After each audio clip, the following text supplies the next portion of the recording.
Now next exercise is exercise 7.3। Exercise 7.3 का देखो question number 1 क्या है, triangle ABC and triangle DBC are two isosceles triangle on the same base BC.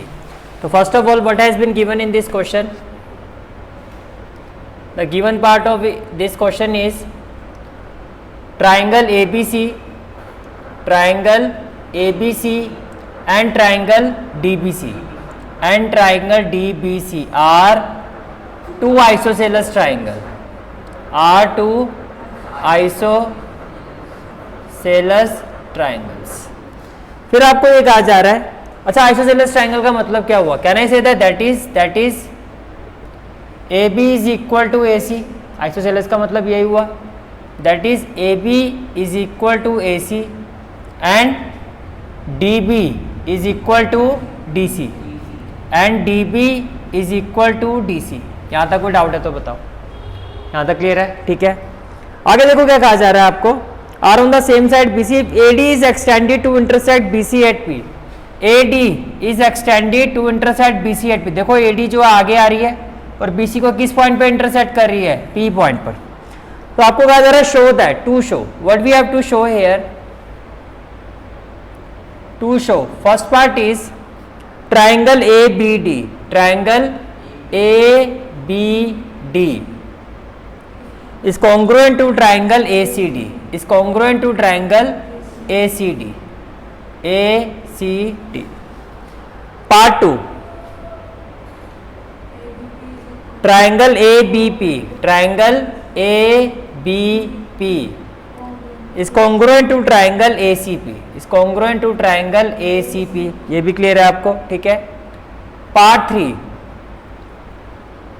AP bisect angle A, AP bisect angle A as well as angle D, as well as angle D। and part 4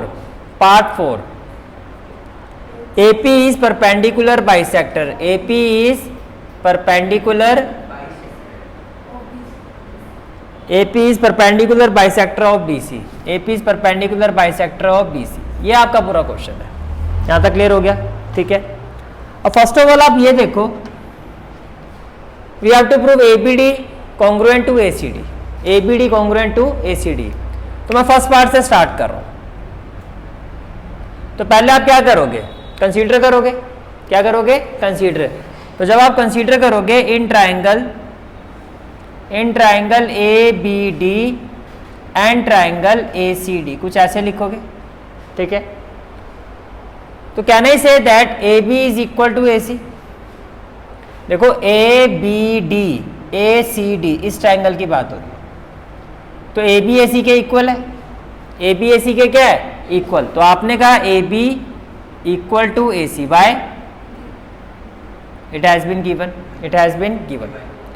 now can I say, देखो ABD इसकी एक side BD है और ACD इसकी एक side क्या है, CD। तो can I say that BD is equal to CD, can I say that BD is equal to CD। ये भी आपको क्या है, given। what about the third part, देखो ABD की एक साइड क्या है, AD, और ACD ट्राइंगल की भी एक साइड क्या है, AD। तो मतलब AD इक्वल टू AD क्या होगा, common. AD equal to AD क्या होगा, कॉमन। यहां तक कोई डाउट है तो बताओ, क्लियर है यहां तक, ठीक है। तो can I say that which implies triangle ABD is congruent to triangle ACD। यहां तक समझ में आ रहा है, ठीक है। अब अगर मैं इसको एंगल 1 ले लूं और इसको एंगल 2 ले लूं, मैंने क्या कहा, इसको एंगल 1, इसको एंगल 2, तो can I say that on the, पहले तो इसका रीजन क्या होगा, S। Now can I say that angle 1 is equal to angle 2, reason CPCT। भैया दो ट्राइंगल अगर कॉन्ग्रुएंट हैं तो उनके कॉरस्पॉन्डिंग एंगल और कॉरस्पॉन्डिंग साइड्स क्या होती हैं, इक्वल होती है। On the basis of that we can say that angle 1 is equal to angle 2। यहां तक कोई डाउट है तो बताओ। तो पार्ट 1 हमारा क्या हो गया, प्रूव हो गया, वी हैव प्रूव्ड पार्ट 1। अब आप आ जाओ पार्ट 2 में।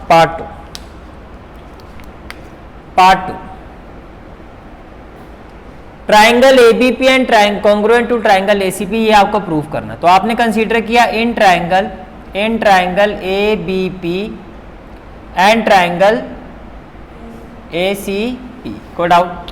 क्लियर है यहां तक? ठीक है, देखो एबीपी, ये आपका एबीपी है। Again can I say that AB equal to AC, AB equal to AC, AB equal to AC। यहां तक समझ में आ रहा है आपको? क्लियर है यहां तक? ठीक है, अब नेक्स्ट क्या प्रूव कर सकते हो?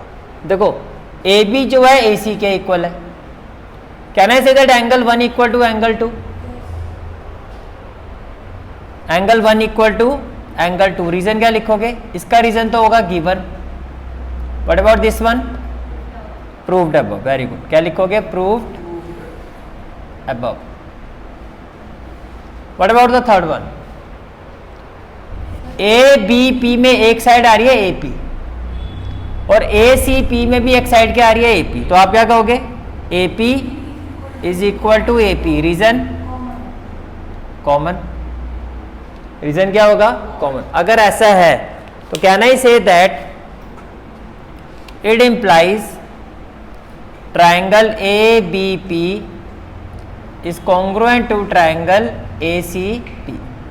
यहां तक समझ में आ रहा है? ठीक है, now can I say that अगर ABP ACP के कॉन्ग्रुएंट है तो जो BP है वो CP के इक्वल होना चाहिए। अगर ABP ACP के कॉन्ग्रुएंट है, एक तो एंगल जो आपका BP है, BP ये साइड जो है वो किसके इक्वल होना चाहिए? CP के। और अगर मैं इसको एंगल 3 लेता हूं और इसको एंगल 4 लेता हूं तो can I say that angle 3 भी एंगल 4 के इक्वल होना चाहिए। क्या एग्री करते हो इस चीज से? क्यों? क्योंकि अगर दो ट्राइंगल कॉन्ग्रुएंट है तो कॉरस्पॉन्डिंग साइड्स, कॉरस्पॉन्डिंग एंगल सब क्या होंगे? इक्वल। तो आपने रीजन क्या लिखा? CP CT। और इसके कॉन्ग्रुएंट होने का रीजन क्या होगा? SAS। यहां तक क्लियर हो गया? तो आपका फर्स्ट पार्ट भी हो गया, सेकंड पार्ट भी हो गया। अब आपको प्रूव करना है AP जो है एंगल A को बाइसेक्ट करेगा। तो देखो एंगल A को तो बाइसेक्ट कर रहा है, तो हमने प्रूव कर दिया, क्योंकि हमने प्रूव कर दिया कि एंगल 1 एंगल 2 के इक्वल है। लेकिन साथ में आपको प्रूव करना है कि AP जो है एंगल D को भी बाइसेक्ट करेगा। D को बाइसेक्ट करने का मतलब ये है कि ये जो दो एंगल है आपके, ये जो आपके दो एंगल हैं ये वाले, ये आपके इक्वल होने चाहिए। जैसे कि ये 5 है 6, तो 5 किसके इक्वल होना चाहिए? 6 के। तो इसके लिए क्या करना होगा आपको? इसके लिए आपको इन दोनों ट्राइंगल को कॉन्ग्रुएंट प्रूव करना होगा। इसके लिए आपको क्या करना होगा? BDP और CDP को क्या प्रूव करना होगा? कॉन्ग्रुएंट। क्या करेंगे थर्ड पार्ट के लिए? थर्ड पार्ट प्रूव करने के लिए हम इन दोनों ट्राइंगल को कॉन्ग्रुएंट प्रूव करेंगे। कौन कौन से? BPD मैंने लिखा in triangle BPD and triangle CPD। सबसे पहले क्या इक्वल होगा? सबसे पहले इक्वल होगा BD इक्वल टू CD। मानते हो? सबसे पहले क्या, या फिर आप ऐसे कह सकते हो BP इक्वल टू PC। मैं बोल सकता हूं कि BP किसके इक्वल है? PC के। आपने कहा BP, चलो यहीं से कहीं से भी स्टार्ट कर लो, आपको कंफ्यूजन नहीं होनी चाहिए। मैं यहीं से स्टार्ट कर देता हूं। BD equal to CD, agree करते हो? BD equal to CD। Reason ये आपको गिवन है।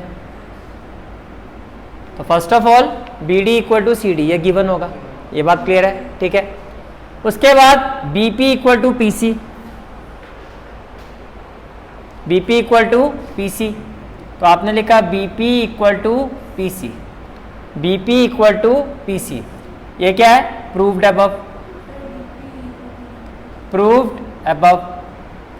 और देखो BPD ट्राइंगल में एक साइड क्या है? DP, और CPD ट्राइंगल में भी एक साइड क्या है? DP। तो can I say that DP equal to DP। इसका रीजन क्या? कॉमन। इसका रीजन क्या? कॉमन। तो आपने ये प्रूव कर दिया कि ट्राइंगल BPD जो है आपका वो कॉन्ग्रुएंट है ट्राइंगल CPD के। क्या यहां तक सारी कहानी क्लियर है? ठीक है, तो अगर ऐसा है इसका रीजन क्या होगा? S। तो can I say that which implies angle 5 जो है एंगल 6 के क्या होगा? इक्वल होगा। इसका रीजन क्या होगा? CP CT। इसका रीजन क्या होगा? CP CT। ये क्लियर हो गया? जैसे आपने ये प्रूव कर दिया angle 5 equal to angle 6, angle 1 equal to angle 2 आप ऑलरेडी प्रूव कर चुके हो। यहां लिख देता हूं। तो जैसे आपने ये प्रूव कर दिया कि एंगल 5 एंगल 6 के इक्वल है, तब आप क्या कह सकते हो, दैट इज आपने ये प्रूव कर दिया कि जो AP है वो बाइसेक्ट कर रहा है एंगल A को as well as angle D को, क्योंकि बाइसेक्ट होने, कोई एंगल बाइसेक्ट हो रहा है उसका मतलब क्या कि वो दो इक्वल पार्ट्स में डिवाइड हो रहा है। अगर ये बाइसेक्ट हो रहा है तो 1 2 के इक्वल होना चाहिए, आप प्रूव कर चुके हो। ये बाइसेक्ट हो रहा है तो 5 6 के इक्वल होना चाहिए, ये भी आपने प्रूव कर दिया। तो क्या मैं ये मानूं आपको 3 पार्ट क्लियर हो गया।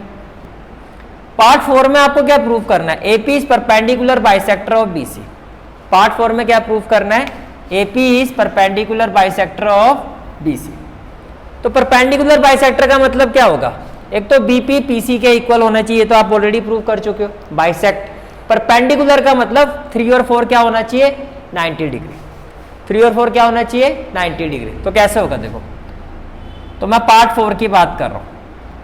Can I say that here angle 3 plus angle 4 180 degree होगा। Reason linear pair. अब 3 और 4 तो इक्वल है, 3 और 4 क्या है, इक्वल। तो क्या मैं इसको लिख सकता हूं angle 3 plus angle 3, very good, is equal to 180 by, because angle 3 is equal to angle 4। Angle 3 plus angle 3, कितने एंगल 3 हो गए, twice of angle 3 equal to क्या होगा, 180। तो एंगल 3 की वैल्यू क्या आ जाएगी, 90। That is angle 3 equal to angle 4 equal to 90 degree each.